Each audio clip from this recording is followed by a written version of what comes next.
বাংলাদেশে আজকে নতুন করে মুক্তিযুদ্ধের ইতিহাস বলা শুরু হয়েছে। একটি দল বাংলাদেশ জামাত ইসলামী, যারা স্বাধীনতার বিরোধিতা করেছিল এই দেশের, তারা এখন মুক্তিযুদ্ধের ইতিহাস বর্ণনা করা শুরু করেছে।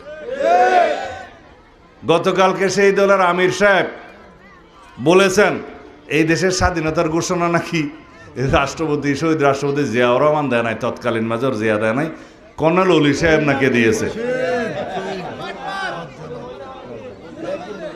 এগুলা যে সমস্ত প্রলাপ বকা শুরু করেছে, এটা অস্বাভাবিক না। কারণ যারা বাংলাদেশের স্বাধীনতার বিরোধিতা করেছিল, তারা বাংলাদেশের স্বাধীনতার ইতিহাসকে বিকৃতি করবে, এটাই স্বাভাবিক। বাংলাদেশের মানুষ জানে আজকে তারা যে নবরূপে নিজেদেরকে মুক্তিযোদ্ধার দল হিসেবে প্রতিষ্ঠা করতে চায়, সেটা একটা প্রতারণা, ধোঁকাবাজি।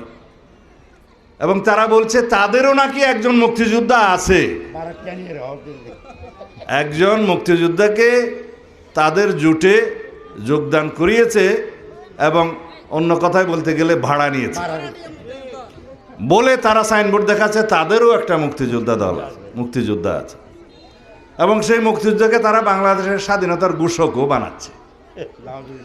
এদেশের মুক্তিযোদ্ধারা সেটা অবশ্যই মেনে নেবে না এবং তারা প্রতিবাদ জানাবে, আমি বিশ্বাস করি। এদেশের সকল জনগণ, দেশপ্রেমিক, যারা স্বাধীনতার পক্ষের শক্তি, তারা প্রতিবাদ জানাবে, আমরা জানি। একটা রাজনৈতিক দলের একজন কর্মী হিসাবে আমাদের দায়িত্ব বাংলাদেশের স্বাধীনতার ইতিহাস নিয়ে যারা বিভ্রান্ত